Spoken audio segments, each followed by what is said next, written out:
Assalamualaikum warahmatullahi wabarakatuh. Salam sejahtera untuk kita semua. Perkenalkan, nama saya Didik Sugianto, dosen program studi teknik mesin Universitas Dharma Persada sebagai pengampu mata kuliah kinematika dan dinamika teknik. Video ini dibuat bagian dari proses sertifikasi dosen tahun 2024 yang berkaitan dengan pernyataan diri dosen dalam unjuk kerja Tridharma Perguruan Tinggi PDD UKT PT khususnya di aspek pengajaran. Selanjutnya, deskripsi dan informasi dari mata kuliah kinematika dan dinamika teknik merupakan mata kuliah wajib bagi mahasiswa semester 4 dengan jumlah beban kuliah 3 SKS dengan pengantar bahasa Indonesia. Tujuan deskripsi daripada mata kuliah ini, mahasiswa belajar tentang merancang suatu komponen sistem atau proses mekanikal berdasarkan kriteria perancangan tertentu. Mahasiswa memahami konsep dasar kinematika dan dinamika, memahami dan menguasai perhitungan derajat kebebasan dan menentukan pusat sesaat, menghitung kecepatan, percepatan, mekanisme mesin, menghitung gaya, serta menghitung gaya dinamika pada keseimbangan massa yang berputar. Capaian pembelajaran lulusan yang dibebankan pada mata kuliah ini adalah 1. CPL 1 menunjukkan sikap bertanggung jawab atas pekerjaan di bidang keahlian sebagai engineer secara mandiri dan perkembangan global serta tanggap terhadap isu kontemporer engineer di masyarakat. CPL yang kedua, menguasai konsep teoritis sains alam, aplikasi matematika, rekayasa, prinsip-prinsip rekayasa, perancangan rekayasa untuk analisis dan perancangan sistem mekanikal terintegrasi. Selanjutnya CPL yang ketiga yaitu memahami berdasarkan sistem engineering dalam menentukan tujuan dan variabel sistem serta memastikan dapat melaksanakan dan mendefinisikan fungsi dari konsep metode pemodelan sistem. CPL 4 mampu merancang melakukan proses manufaktur, rekayasa produk dan sistem manufaktur serta operasi produksi. CPL 5 mampu merancang dan menghitung dan menganalisis gaya, tegangan, dan gerakan pada benda, merakit elemen-elemen mesin, dan perbaikan kualitas berwawasan lingkungan. Untuk capaian pembelajaran mata kuliah ada 4 di sini. 1. Menjelaskan sistem mekanik suatu komponen mesin berdasarkan perhitungan kinematika dan dinamika merujuk pada CPL 2. CPMK 2 yaitu menentukan gerak mesin melalui perhitungan dengan metode grafis maupun analitik kecepatan percepatan relatif merujuk pada CPL 1 dan CPL 5. CPMK 3 yaitu menentukan arah gerakan komponen dan sambungan engsel, kecepatan relatif, poligon kecepatan dan kecepatan sudut merujuk pada CPL 4 dan 5. CPL 4 menentukan keseimbangan perangkat mesin pada waktu menerima beban akibat gaya dinamik merujuk pada CPL 3. Selanjutnya pada sistem pembelajaran ini menggunakan metode yaitu menggunakan metode sinkronus dan asinkronus, yaitu menggunakan peran dan keaktifan mahasiswa secara kolaboratif, berdiskusi kelompok, penugasan melalui LMS yang berada di portal Unsada. Selanjutnya, pertemuan dilakukan 16 kali pekan termasuk dalam UTS dan UAS. Metode sinkronus yang dilaksanakan yaitu dilaksanakan melalui tatap muka di ruang kelas, asinkronus melalui via media sosial, YouTube, Google Classroom maupun WhatsApp. Untuk evaluasi dari hasil kegiatan perkuliahan dilaksanakan dengan memberikan tugas yaitu kuis, UTS, UAS berdasarkan nilai rubrik yaitu kuis 10%, tugas 20%, untuk UTS adalah 30% dan UAS adalah 40%. Selanjutnya berikut adalah cuplikan dari pembelajaran kelas yang akan kita laksanakan. Oke, selamat siang. Assalamualaikum warahmatullahi wabarakatuh. Waalaikumsalam warahmatullahi wabarakatuh. Hari ini kita kuliah perdana untuk pertemuan pertama, yaitu mata kuliah kinematika dinamika. Sebelum saya mulai, akan saya presensi dulu. Mahardika, Muhammad Dhani, Antonius, Dimas, Muhammad Raihan,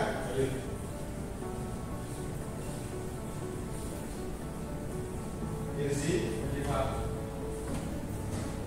Rio, Raihan, Muhammad Erlangga, Haidar, Novi, Raihan, oke, semua ya. Untuk mata kuliah kinematika kita sesuaikan dengan tujuan daripada jadwal pembelajaran. Jadi nanti ini pertemuan pertama terkait dengan pemahaman konsep dasar kinematika dinamika. Ya. Jadi kinematika dinamika itu apa? Sini konsep dasarnya di sini adalah terkait dengan gerak suatu benda, ya. Terkait dengan gerak suatu benda, di mana gerak benda, suatu benda itu mempunyai dua konsep dasar turunan, yaitu kinematika dan dinamika. Kinematika itu berdasarkan limasan, kecepatan baru bahas kinematika. Ya. Terus nanti kalau dinamika itu berdasarkan gerakan, nanti dinamika. Intinya kalau kita belajar kinematika itu adalah belajar mengenai gerakannya. Sedangkan kalau kita belajar mengenai dinamika adalah gaya, terus nanti kinematika gerakannya gimana, nanti menghasilkan dinamika. Nah, selanjutnya kalau kita sudah paham mengenai dasar daripada gerak suatu benda, maka di sini baru kita memahami tentang kinematika dan dinamika. Sebelum kita belajar dinamika, kita belajar kinematika. Ya. Kinematika itu apa? Kinematika itu tadi kan apa namanya? Gerakan, kan? Gerakan, kalau adanya gerakan, maka di sini nanti ada istilah kinetik. Berarti kalau ada istilah kinetik berarti gerakan ditambah dengan gaya, mengeluarkan sebuah energi. Karena adanya kinematik dengan hubungannya dengan mesin, berarti ada istilah kinematika mesin. Ya. Kinematika mesin itu apa? Kinematika mesin itu mempelajari tentang gerak relatif pada bagian-bagian mesin. Jadi kalau misalnya sebuah komponen rangkaian, nanti itu gerakannya kayak apa? Untuk kita prediksi, nanti hasilnya hasil terhadap outputnya nanti akan kita pelajari. Nah, dengan adanya gaya, dengan gerakan tadi, maka di sini ada istilahnya dinamika mesin. Jadi dinamika itu adalah mempelajari sumber gerakannya dan rangkaian gerakannya. Jadi tentang gerak dan gaya-gaya. Jadi kalau kinematika itu hanya istilahnya mempelajari gerakannya saja. Kalau dinamika dari sumbernya bagaimana? Nanti misalnya contoh meja saya dorong ya. Misal saya dorong, nanti kira-kira itu dia menggulingnya kemana? Itu nanti akan kita pelajari gerakannya. Nanti terus Dengan adanya kinematika dinamika, kaitannya dengan mesin apa? Mesin itu kan suatu alat rangkaian ya, yang terdiri dari beberapa komponen. Nah, karena adanya komponen yang saling bergerak, maka perlu dipelajari kinematika dinamika. Oke, paham?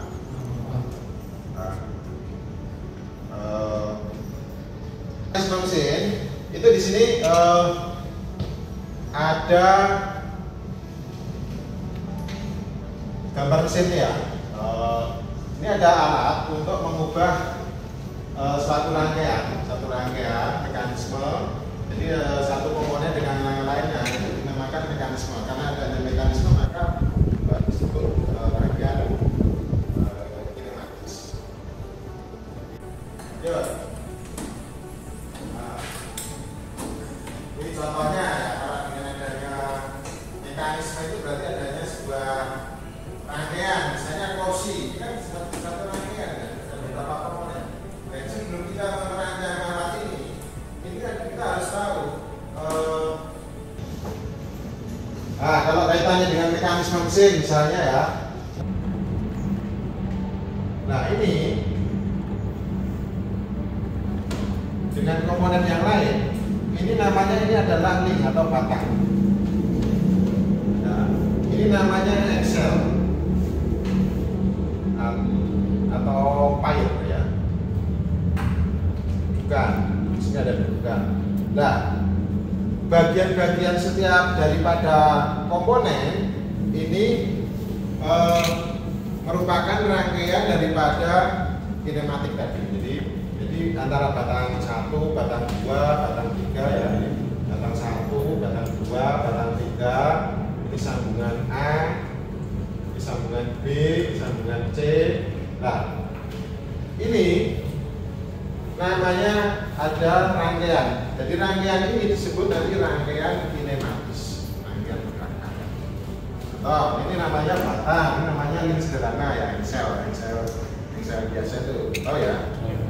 Itu namanya link sambungan. Ada link yang kompleks. Kalau di mesin kan ada yang lulusan otomotif ya, yang dari SMK otomotif mungkin satu mesin itu kan rangkaiannya banyak. Itu namanya link kompleks. Ya.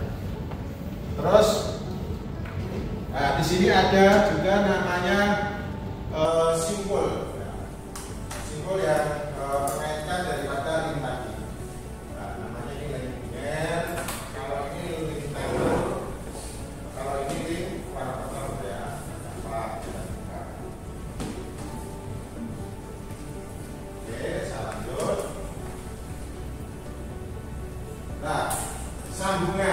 Sambungan sendiri itu ada modelnya ya, sambungan di sini sambungan join, modelnya link misalnya ini namanya seeding ya. Kalau ini biasa Excel di sini ada seeding ya, itu ya.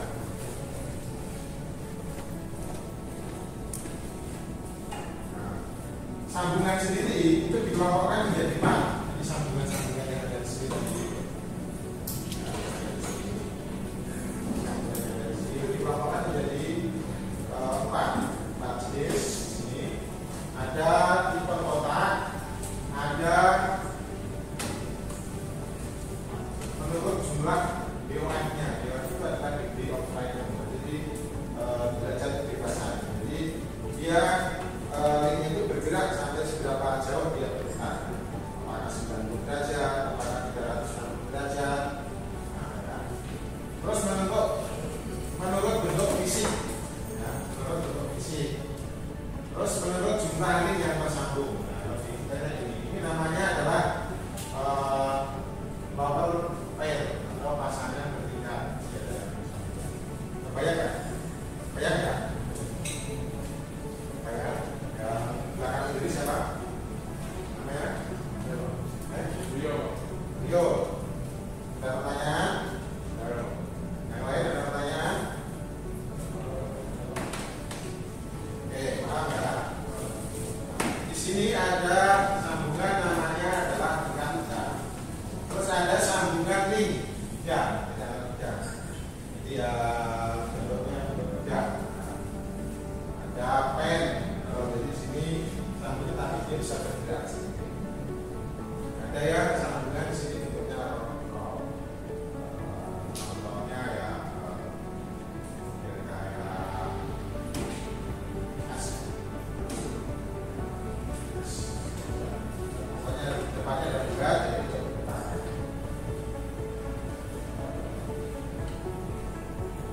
Terus ada juga di sini teman yang kita bikin, jadi ini ada rotating pin, ada transistor, ada nickel, ada ball joint, ada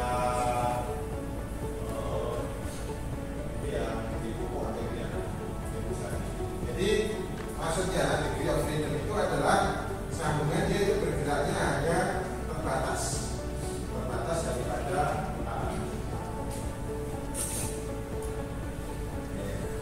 sekarang ada pengelompokan menurut prosedurnya, yaitu prosedurnya itu sambungan yang tetap terhubung akibat dari bentuk geometrisnya.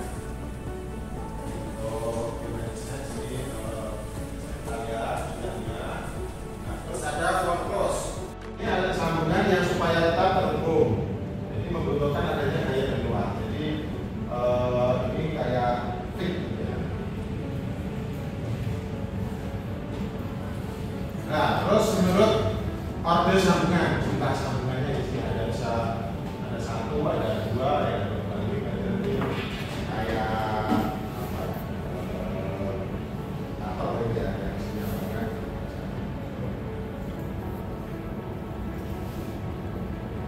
Nah, sekarang kalau kita sudah belajar tentang mekanisme dari suatu komponen dan sambungannya. Tadi kan ada batang, ada sambungan, ada pinnya, ada dudukannya. Sekarang kita belajar mengenai istilah dalam kinematika. Sekarang kita mulai belajar ke kinematika. Tadi adalah bagian-bagian komponennya, sekarang adalah istilah kinematika. Jadi sebenarnya kinematik itu apa? Itu adalah gerakan. Tadi sudah saya bahas. Gerakan suatu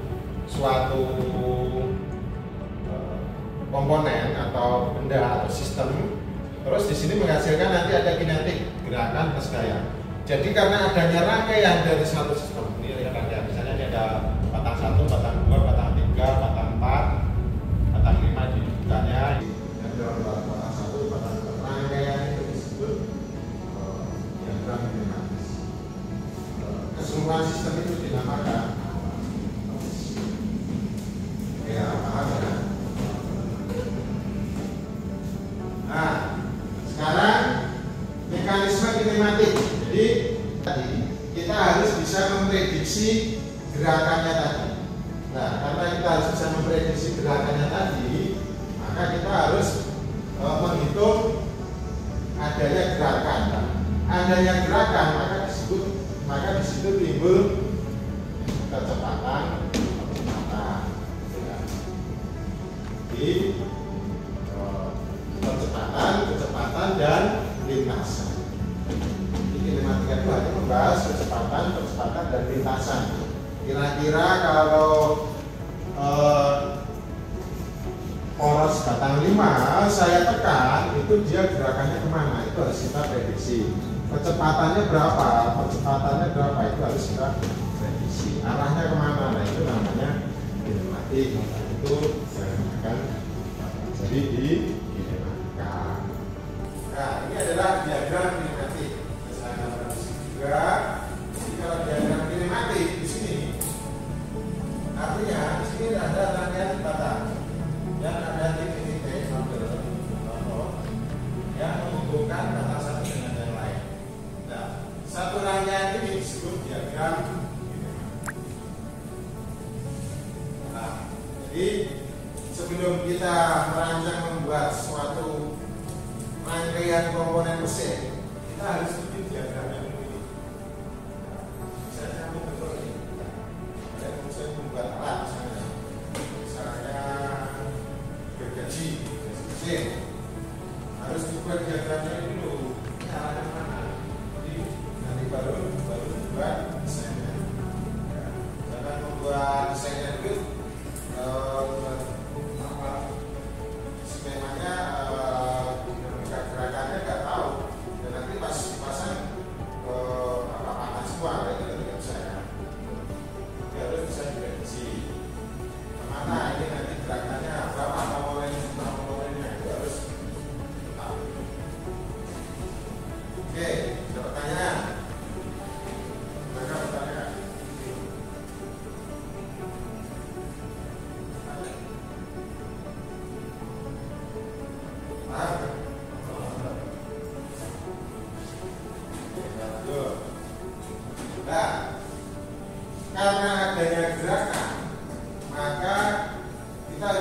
mempelajari sifat daripada gerakan tersebut. Maka di sini ada istilah gerakan absolut dan relatif. Absolut dan relatif. Misalnya contoh ini ya, angka 6. Misalnya si Naomi sama Ryan. Kan dia misalnya Naomi sama Ryan, pasti kan dia memandang sini sama Ryan pasti kan berbeda. Tergantung, berarti namanya itu relatif. Misalnya naik motor satu dengan yang lain, kecepatanmu dengan si Naomi, saya tanya Naomi, kecepatan naik motornya berapa?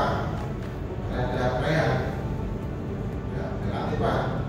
Kecepatannya berapa dulu kan, gitu kan? Jadi nggak bisa nanti walaupun sama-sama naik motor, kecepatan Naomi 100, saya juga 100 Pak, nggak bisa. Relatif. Kecepatan terhadap siapa dulu? Kecepatan terhadap motor lain atau jalan itu. Nah, maka di situ ada absolut dan relatif. Absolut adalah gerakan benda terhadap benda yang diam. Misalnya ini satu tumpuan menumpuk pada suatu benda yang bergerak, itu namanya absolut. Tapi yang satu diam, yang satu bergerak. Relatif itu benda yang sama-sama bergerak. Nah, itu yang nanti akan kita prediksi. Jadi kalau ini sama-sama bergerak, jadi misalnya tadi mesin, misalnya ini mesin ya. Ini ada poros nikel yang menggerakkan ini toraknya. Di sini ada penghubung dia naik turun. Nah, ini harus tahu dulu ini kecepatan batang dua ini berapa, baru bisa nanti menentukan dengan gerakan yang kecepatan di titik B misalnya ini. Nah, maka dari situ kita harus tahu istilah absolut dan relatif. Kecepatan dan percepatan itu adalah vektor. Ya. Kenapa disebut vektor? Karena ada besar dan arah. Jadi ada nilai dan arahnya. Misalnya gini, si Erlangga pulang ke rumah, pasti kan ada arah jaraknya kan. Itu namanya vektor.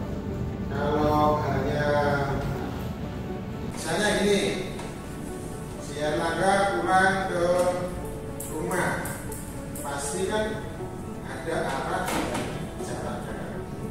Itu namanya vektor. Kalau hanya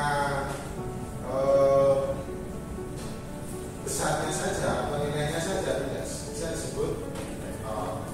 Misalnya si Erlangga pulang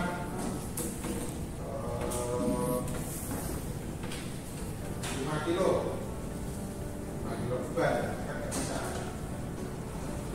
Kalau jadi besaran itu ada apa? Besaran vektor sama besaran skala. Jadi kinematika itu adalah belajar tentang vektor. Nah, kecepatan rumusnya adalah S per T ya, jarak dibagi waktu. Sedangkan percepatan adalah ST pangkat 2. Jadi di pertemuan saat ini akan saya bahas sebentar. Sedangkan menurut lintasannya di sini nanti ada istilah kecepatan sudut. Nanti kecepatan sudut itu dia berapa? Bentarnya. Kalau dia berputar, nanti juga timbul namanya percepatan sudut. Nah, percepatan sudut itu saya sebutkan apa atau nama. Ini rumusnya, di sudut dibagi waktu. Atau kalau percepatan sudut dibagi waktu. Nah, hubungan antara kecepatan sudut, resultan, kecepatan sama dengan kecepatan itu sama dengan resultannya ini. Jadi nanti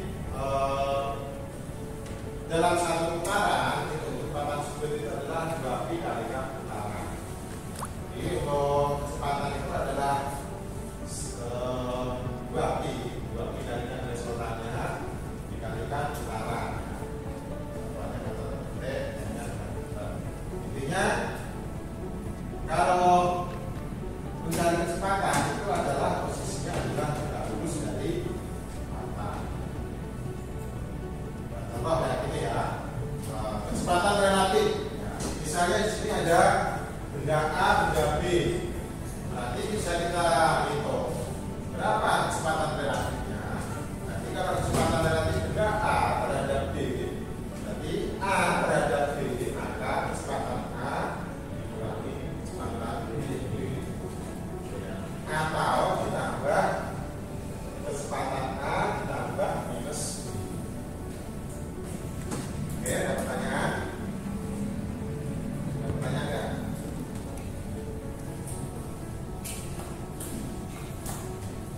Nah, selanjutnya ini adalah